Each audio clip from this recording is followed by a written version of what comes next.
Hello guys, welcome to my channel. Today in this video I will show you how to save in Outlook email as a PDF.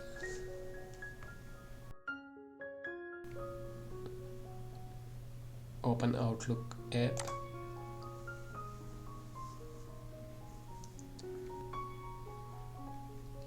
Select email and then click on print.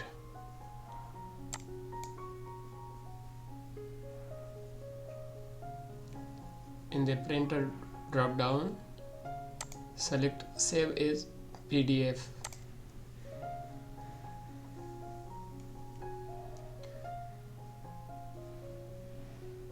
Select save.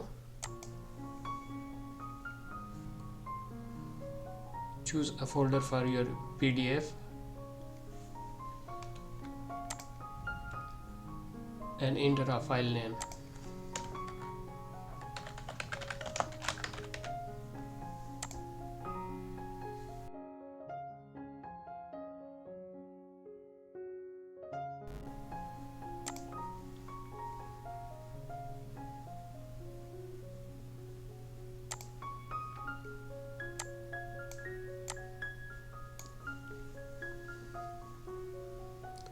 Thanks for watching. Please subscribe for more videos.